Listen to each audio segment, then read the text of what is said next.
Hello बच्चों, कैसे हैं आप लोग। आज केमिस्ट्री का एक नया चैप्टर और एक नया ब्रांच मतलब इनऑर्गेनिक केमिस्ट्री की बात करेंगे। ठीक है, इनऑर्गेनिक केमिस्ट्री में क्लास 12 के लिए आज हम शुरू करेंगे पी ब्लॉक एलिमेंट। ठीक है, ईथर में पढ़ा रहा था। ईथर का एक लेक्चर बचा हुआ जिसमें केमिकल प्रॉपर्टी है, तो वो नेक्स्ट ख़त्म हो जाएगा। कुछ बच्चों का प्रेशर था, उनका हाफ ईयरली एग्ज़ाम या फिर जो भी हो प्री बोर्ड में पी ब्लॉक आने वाला था, तो इस नाते मैंने पी ब्लॉक भी स्टार्ट कर दिया। ठीक है, तो पी ब्लॉक की थोड़ी सी बात हम करेंगे। पी ब्लॉक एलिमेंट, ठीक है, आपको नोट्स का लिंक मिलेगा। ठीक है, केवल आपको वीडियो देखना है, पूरा कॉन्सेप्ट समझना है। और यह पीएमटी, आईआईटी, नेट और सबसे बड़ी बात बीएससी फर्स्ट ईयर वालों के लिए भी है। ये बीएससी फर्स्ट ईयर में जनरल स्टडी ऑफ एस और पी ब्लॉक है, तो पी ब्लॉक उनका भी यहाँ से खिसक जाएगा, ज़्यादा ही हो जाएगा, उतना बीएससी में है नहीं। ठीक है, तो पी ब्लॉक एलिमेंट की अगर हम बात करें तो थर्ड ए ग्रुप से स्टार्ट होता है, जिसको हम बोलते हैं बोरॉन फैमिली। क्या बोलते हैं? Boron family. बात समझ में आ रहा है। फिर क्या होता है? फोर्थ ए ग्रुप, जिसको हम बोलेंगे कार्बन फैमिली। क्या बोलेंगे? Carbon family. ठीक है, फिर क्या आती बात? फिफ्थ ए ग्रुप, जिसको हम क्या बोलेंगे? Nitrogen family. बात समझ में आ रहा है? नाइट्रोजन फैमिली का सिक्स्थ ए, जिसको हम बोलेंगे ऑक्सीजन फैमिली। फिर आएगा सेवन्थ है, जिसको हम क्या बोलेंगे? Halogen family. And last one is eighth A, जिसको हम बोलेंगे जीरो ग्रुप। क्या बोलेंगे? Zero group. ठीक है, यही पी ब्लॉक का स्टडी है। ठीक है, आप लोग देखे होंगे, यह यहाँ एस होता है 2, फिर बीच में डी होता है, फिर इधर क्या होगा? पी, और नीचे क्या होता है? एफ, अगर आप 11th पढ़े हो तो। ठीक है, अब थोड़ा ध्यान दो, जो यह दोनों फैमिली है, बोरॉन और कार्बन फैमिली, यह बेटा क्लास 11th का चीज़ है। ठीक है, क्लास 11th के पी ब्लॉक का है। क्लास 11th में हम लोग क्या पढ़ते हैं? एस ब्लॉक पढ़ते हैं, और पी ब्लॉक की दो फैमिली कौन कौन सी? बोरॉन फैमिली और कार्बन फैमिली। और नाइट्रोजन से नीचे जितने भी हैं वो सब क्या है? 12th class. बात समझ में आ रहा है? यह बीएससी फर्स्ट ईयर में भी है और यह भी बीएससी फर्स्ट ईयर में भी है, मतलब पूरा पी ब्लॉक है। लेकिन 11th में केवल यह दो फैमिली है और 12th में यह सब फैमिली है। ठीक है, तो हम शुरू करेंगे नाइट्रोजन फैमिली, क्योंकि 12th क्लास के बच्चों का बोर्ड है। बात समझ में आ रहा है? आओ देखते हैं। तो पहली फैमिली हम स्टार्ट करेंगे नाइट्रोजन फैमिली। क्या शुरू करेंगे? Nitrogen family. मिटाया जाए, बहुत आसान है ये सब यार, ये सब बहुत आसान है। 12th का पीरियोडिक प्रॉपर्टी चैप्टर, 11th का अगर पीरियोडिक प्रॉपर्टी चैप्टर आपको तैयार है, कहाँ रेडियस घटता बढ़ता है, तो ये सब बहुत बिंदास चैप्टर सब उसी पर है। ठीक है, बढ़ा जाए। तो पहला होगा ग्रुप फिफ्थ ए एलिमेंट, एआईसी को क्या बोलेंगे? 15 ग्रुप एलिमेंट, 15वां। एआईसी को क्या बोलते हैं? Nitrogen family. एक बात और, वीडियो अगर नहीं देखेंगे तो नोट्स समझ में नहीं आएगा, क्योंकि नोट्स आपको किताब में भी है। किताब ये है यार, किताब सभी लोग बनाते हैं, किताब सब कोई बनाता है, अपना लैंग्वेज थोड़ा दे देता है। हर टीचर में किताबिए से, किताब का ही सेल्फ लेके अपना दिमाग लगा के और तरीके समझाता है। तो वीडियो आपको देखना ही पड़ेगा, अदरवाइज आप समझ में नहीं पाएंगे। ठीक है, तो नाइट्रोजन फैमिली में कौन कौन से एलिमेंट हैं? एकदम बेसिक, नाइट्रोजन फैमिली में कौन कौन से एलिमेंट हैं? फास्फोरस, देखो पहले गड़बड़ हो गया, nitrogen, phosphorus, arsenic, antimony and bismuth. तो कुल 5 एलिमेंट है नाइट्रोजन फैमिली में। नाइट्रोजन, फास्फोरस, आर्सेनिक, एंटीमनी और बिस्मथ। ठीक है, अब इन एकदम स्टार्टिंग से कर रहा हूँ, क्या अकरेंस है, किसमें क्या पाया जाता है, जिससे आप एकदम अच्छी तरह से आप केमिस्ट्री आपको आ जाए। बात समझ में आ रही है? तो अब बात करते हैं अकरेंस की। ठीक है, सबसे पहले हम बात करेंगे नाइट्रोजन। सिर्फ कहानी सुनिए, नोट्स में सब लिखा हुआ है, मैं बता दूंगा कहाँ क्या पाया जाता है। ठीक है, नाइट्रोजन जो होता है बेटा वह फ्री स्टेट में भी पाया जाता है और कंबाइंड स्टेट में भी पाया जाता है। ठीक है, नाइट्रोजन फ्री स्टेट में भी पाया जाता है और कंबाइंड स्टेट में पाया जाता है।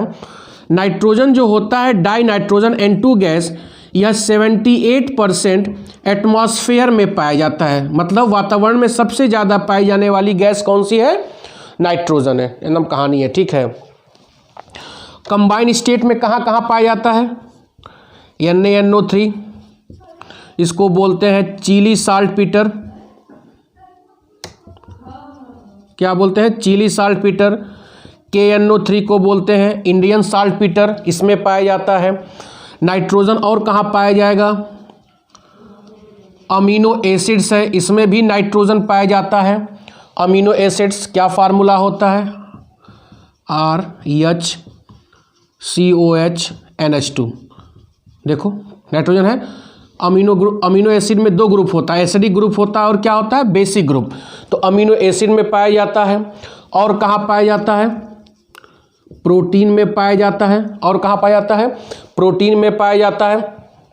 और बताओ, आप लोग न्यूक्लिक एसिड का नाम सुने होंगे अगर बायोलॉजी के होंगे तो, मतलब DNA और RNA में बहुत जगह। ठीक है, ये कॉमन चीज़ बताया जा रहा है। तो यह नाइट्रोजन का अकरेंस है। मेरी बात समझ में आ रही है? यह नाइट्रोजन का अकरेंस है, कहाँ कहाँ पाया जाता है। क्लियर हो रहा है? फिर बात करते हैं हम लोग फास्फोरस का। फास्फोरस बहुत ज़्यादा रिएक्टिव होता है।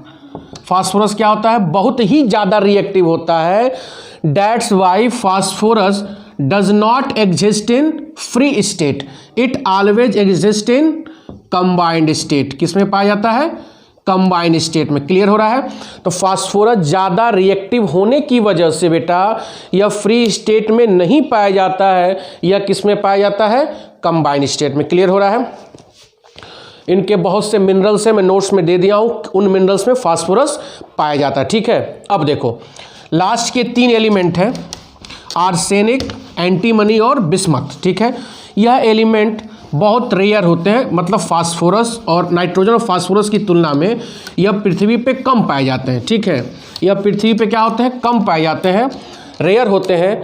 इनके जो कौन कौन है? आर्सेनिक, एंटीमनी और बिस्मथ। यह जनरली अपने सल्फाइड मिनरल्स में पाए जाते हैं। ठीक है, सबका नाम मैं लिख दिया हूँ, 3 सल्फाइड मिनरल्स। आपको फार्मूला और नाम एकदम रटा होना चाहिए, जो कंपटीशन में सीधे पूछेगा। जैसे निकिल ग्लांस,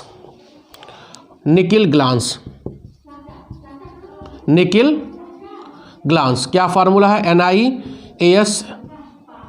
अब निकिल ग्लांस में आर्सेनिक है, तो निकिल ग्लांस में क्या पाया जाता है? आर्सेनिक। तो पूछ सकता है what is the formula of nickel glance, what is, मतलब आर्सेनिक किस में पाया जाता है? कई ऑप्शन होगा, उसमें निकिल ग्लांस होगा। ठीक है, तो सबका मैं ओर्स लिख दिया हूँ, सल्फाइड ओर्स, जिसमें आर्सेनिक, एंटीमनी और बिस्मथ पाया जाता है। यहाँ तक किसी कोई दिक्कत नहीं होनी चाहिए। अगर दिक्कत होगा तो आप कमेंट बॉक्स में पूछ सकते हो, व्हाट्सएप पे मेरे पूछ सकते हो, पर्सनल कॉल कर सकते हो। ठीक है, लेकिन कंडीशन क्या है कि आपको केमिस्ट्री तैयार करनी है, आपको भी केमिस्ट्री का ही मास्टर बनना है, केमिस्ट्री का बड़ा है ना। ठीक है, अब आते हैं heading general property of nitrogen family. ठीक है बेटा, अब देखो इसमें बहुत सी प्रॉपर्टी है, बहुत सब इंपॉर्टेंट है। तो आज कुछ पढ़ेंगे 5-6 और 5-6 नेक्स्ट वीडियो में, तभी खत्म हो पाएगा, नहीं तो बहुत ज़्यादा हो जाएगा। पहली प्रॉपर्टी क्या है? Position in periodic table. Position in periodic table. ठीक है, तो पोजीशन इन पीरियोडिक टेबल में क्या होता है कि इस ग्रुप में 5 एलिमेंट हैं, नाइट्रोजन, फास्फोरस, आर्सेनिक, एंटीमनी और बिस्मथ। ठीक है, इन एलिमेंटों का लास्ट इलेक्ट्रॉन किस में जाता है? पी सबसेल में। लास्ट इलेक्ट्रॉन किस में जाता है? P subshell. देखो किसी भी एलिमेंट का ब्लॉक कैसे डिसाइड करते हैं, आप लोग फर्स्ट ईयर में सर मैडम पढ़ाई होंगी कि किसी भी एलिमेंट का लास्ट इलेक्ट्रॉन जिस सबसेल में जाता है वह उसी ब्लॉक का एलिमेंट हो जाता है, ठीक है। तो इनका आप इलेक्ट्रॉनिक कन्फिग्रेशन लिखोगे तो लास्ट इलेक्ट्रॉन किस में जाएगा, पी सबसेल में जाएगा। That's why these element R P block element. Is that clear? और सभी एलिमेंटों के बैलेंस सेल में कितना इलेक्ट्रॉन है, 5 इलेक्ट्रॉन है, इस नाते यह 5th ए ग्रुप के एलिमेंट हैं। पूरा लैंग्वेज आपको लिखा हुआ नोट्स में मिल जाएगा। फरिया रहा है? तो लास्ट इलेक्ट्रॉन किस में जाएगा, पी सबसेल में जाएगा। That's why this group element R P block element and these element contain 5 electron in its valence cell. That's why these element group of these element is 5th A group, ठीक है। Second property is electronic configuration, electronic configuration, ठीक है। इनका जो general electronic configuration होता है NS2NP3, NS2NP3 होता है। देखो मतलब इनका क्या है, हाफ फील्ड इलेक्ट्रॉनिक कॉन्फ़िगरेशन। जैसे देखो नाइट्रोजन, फास्फोरस, आर्सेनिक, एंटीमनी और बिस्मथ, ठीक है। सबका मैं लिख नहीं पाऊंगा, बहुत बड़ा हो जाएगा, ठीक है। 7, 15, 33, 51, 83 इनका एटॉमिक नंबर होता है। इसका लिखोगे 2s2 2p3 आएगा। इसका लिखोगे तो लास्ट में 3s2 3p3 आएगा। इसका लिखोगे तो 4s2 4p3 आएगा। इसका 5s2 5p3 और इसका 6s2 6p3। बात समझ में आ रहा है? इनका जनरल इलेक्ट्रॉनिक कन्फिग्रेशन क्या होता है, NS2NP3 होता है, ठीक है। अभी सब टेक्निकल कुछ नहीं है, सब बहुत हल्का फुल्का है। टेक्निकल आज नहीं आएगा, टेक्निकल नेक्स्ट टर्न पे आएगा बेटा, जहाँ पे inert pair effect, oxidation state, ठीक है, कहाँ पे पी पाई बॉन्ड, बड़ा मस्त चैप्टर है ये। लेकिन आपको बशर्ते सब बेसिक याद हो, बेसिक भी बता रहा हूँ, आपको पूरा वीडियो देखना पड़ेगा, ठीक है। तीसरा आते हैं आयोनाइजेशन एनर्जी या आयोनाइजेशन पोटेंशियल। आयोनाइजेशन पोटेंशियल आप परिभाषा जानते हो, the minimum amount of energy which is required to remove an outer electron from gaseous isolated atom is known as ionization potential. पढ़े हो? किसी भी विलगित गैसीय परमाणु के बाहरी कोश से एक इलेक्ट्रॉन निकालने के लिए जितनी ऊर्जा की न्यूनतम मात्रा लगती है उसी को हम क्या बोलते हैं, आयनन विभव, ठीक है। अब ध्यान दो, यहाँ नाइट्रोजन फैमिली, इसके आगे ऑक्सीजन फैमिली, इसके पीछे कार्बन फैमिली, ऐसे ही ना होता है। तो कार्बन फैमिली से नाइट्रोजन फैमिली का आयोनाइजेशन पोटेंशियल क्या होगा, ज़्यादा होगा। क्यों ज़्यादा होगा? क्योंकि कार्बन फैमिली से नाइट्रोजन फैमिली का इफेक्टिव न्यूक्लियर चार्ज क्या होता है, ज़्यादा होता है।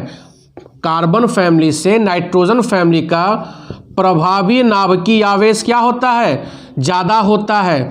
तो जिसका प्रभावी नाभिकीय आवेश ज़्यादा होगा बेटा, तो न्यूक्लियस से बैलेंस इलेक्ट्रॉन टाइटली हेल्ड होगा, टाइटली पकड़ा होगा। तो उस इलेक्ट्रॉन को निकालने के लिए यहाँ की तुलना में हमको ज़्यादा एनर्जी देना पड़ेगा। समझ में आ रहा है? अब आइए इसकी तुलना करते हैं नाइट्रोजन और ऑक्सीजन। तो नाइट्रोजन का ऑक्सीजन से भी ज़्यादा होना चाहिए ऑक्सीजन का। आप लोग को पीरियोडिक प्रॉपर्टी में एक्सेप्शन पढ़ाया गया होगा, होना चाहिए था ऑक्सीजन का, लेकिन हो किसका जाता है, नाइट्रोजन का। क्यों? ध्यान दो, इसका इलेक्ट्रॉनिक कन्फिग्रेशन लास्ट में आता है 2p4, इसका आता है 2p3। यह क्या हो गया, हाफ फील्ड हो गया। यह क्या हो गया, पार्शियल फील्ड। यह क्या होगा, मोर स्टेबल। यह क्या होगा, लेस स्टेबल। यहाँ पर क्या कारण है, due to half filled electronic configuration. समझ में आ रहा है? तो कार्बन फैमिली से भी ज़्यादा होगा और ऑक्सीजन फैमिली से भी ज़्यादा होगा, लेकिन दोनों का कारण अलग अलग है। कार्बन फैमिली से प्रभावी नाभिकीय आवेश ज़्यादा होने की वजह से होता है और ऑक्सीजन फैमिली से हाफ इलेक्ट्रॉनिक कन्फिग्रेशन जो कि ज़्यादा स्टेबल है, ठीक है। अब इस ग्रुप में देख लो, नाइट्रोजन, फास्फोरस, आर्सेनिक, एंटीमनी और बिस्मथ। ऊपर से नीचे आने पर ग्रुप में साइज क्या होता है, बढ़ता है। तो साइज और आईपी का रिलेशनशिप क्या है, इनवर्सली प्रोपोर्शनल है। तो ऊपर से नीचे आने पर साइज बढ़ेगा तो आईपी का मान कम होगा। तो सबसे ज़्यादा आईपी नाइट्रोजन का, फिर फास्फोरस का, फिर आर्सेनिक का, फिर एंटीमनी का, फिर बिस्मथ का। क्लियर हो रहा है। अगला देखा जाए,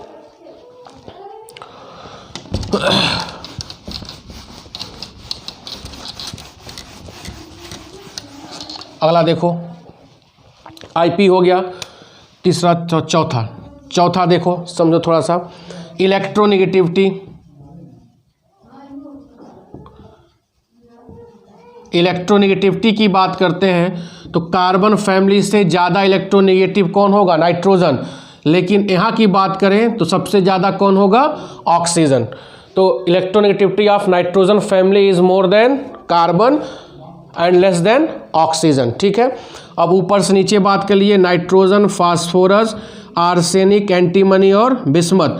तो ऊपर से नीचे आने पर इलेक्ट्रोनेगेटिविटी क्या होगी, घटेगी, क्योंकि साइज बड़ा हो रहा है। तो सबसे ज़्यादा इलेक्ट्रोनेगेटिव कौन होगा, नाइट्रोजन, फास्फोरस, आर्सेनिक, एंटीमनी और बिस्मथ। समझ में आ रहा है ये सब जी? हाँ बोलो। तो 4 प्रॉपर्टी मैंने देख लिया, 5वां देखो क्या है,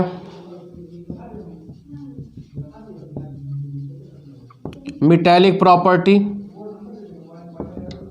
मेटालिक प्रॉपर्टी, तो मेटालिक प्रॉपर्टी में देखो, नाइट्रोजन और फास्फोरस नॉन मेटल है। नाइट्रोजन और फास्फोरस क्या है, नॉन मेटल है। आर्सेनिक और एंटीमनी क्या है, मेटलॉइड्स है। मेटलॉइड्स है। और बिस्मथ क्या है, मेटल्स है। बिस्मथ क्या है, मेटल्स है। क्लियर हो रहा है, ये सब याद रहेगा। यह दोनों नॉन मेटल या मेटलॉइड्स, और बिस्मथ क्या है, मेटल्स। ठीक है। अगली देखो, 6वां, एटॉमिक रेडियस। एटॉमिक रेडियस, तो एटॉमिक रेडियस सबसे कम किसका होगा, नाइट्रोजन का, फिर फास्फोरस का। सॉरी, कम की बात कर रहा हूँ ना, उल्टा हो गया। नाइट्रोजन, फिर फास्फोरस, फिर आर्सेनिक, फिर एंटीमनी, फिर बिस्मथ। तो सबसे बड़ा साइज किसका होगा, बिस्मथ का होगा। क्यों, क्योंकि इसमें नंबर ऑफ सेल 6 हैं। अभी लिखा था 6s2 6p3, इसमें नंबर ऑफ सेल 6 है। इसमें नंबर ऑफ सेल क्या है, 2 है। तो जिस एटम में नंबर ऑफ सेल बढ़ते जाते हैं तो एटॉमिक साइज क्या होता है, बढ़ता जाता है। तो nitrogen, phosphorus, arsenic, antimony, bismuth में सबसे बड़ा साइज बिस्मथ का होगा, और इन समूह का क्या होगा, सबसे छोटा नाइट्रोजन का होगा। ठीक है। और एक और प्रॉपर्टी देख लो, 7 प्रॉपर्टी में आज खत्म कर दिया, बहुत सिंपल है। हाँ, जो अगला वीडियो बनेगा बेटा, वहाँ पर आपको थोड़ा सा दिमाग लगाना पड़ेगा। मतलब फर्स्ट ईयर की चीज़ें आपको याद होनी चाहिए। अगर नहीं याद है तो घबराइए मत, मैं इसमें भी उसको समराइज़ करूँगा, तभी समझ में आएगा, अदरवाइज समझ में नहीं आएगा। 7वीं प्रॉपर्टी क्या है, फिजिकल स्टेट। ये सब बवाली चीज़ है, कुछ मतलब नहीं इसका। नाइट्रोजन क्या होता है, गैस होता है। फास्फोरस क्या है, वेपोराइजेबल सॉलिड, मतलब गर्म करेंगे तो वेपोराइज हो जाएगा। और आर्सेनिक, एंटीमनी और बिस्मथ क्या है, सॉलिड है। ठीक है। तो यह 7 मैंने प्रॉपर्टी आज आपको डिस्कस किया। हमको आई होप आप लोग को अच्छी तरह से समझ में आया होगा, और नोट्स आपको लिंक में मिल भी जाएगा। लेकिन अगला जो पी ब्लॉक होगा, और जो अगली जो प्रॉपर्टी होगी, ऑक्सीडेशन स्टेट, कितना कौन शो करेगा, वहाँ पर इनर्ट पेयर इफेक्ट लगेगा। फिर एलोट्रॉपी, कौन कितने फॉर्म में पाया जाता है, कौन मल्टीपल बॉन्ड बनाता है। तो वो सब बड़ा बेसिक और बड़े मस्त टॉपिक है। वहाँ से क्वेश्चन कंपटीशन में भी उठते हैं और बोर्ड में भी उठते हैं, यहाँ से भी उठते हैं, ऐसी बात नहीं है। लेकिन यह सब क्या था, सिंपल टॉपिक था, इस नाते जल्दी जल्दी कवर अप हो गया। ठीक है। तो प्लीज़ सब्सक्राइब करिए एमपी सिंह केमिस्ट्री कॉन्सेप्ट, सबको शेयर करिए जिससे हर बच्चों का हेल्प हो सके। ठीक है। यह विदाउट पैसा है यार, फ्री ऑफ कॉस्ट है, सिर्फ पढ़ना है। यही बार पैसा देख पढ़ते हो, यहाँ सब फ्री है। ठीक है। बहुत बहुत धन्यवाद।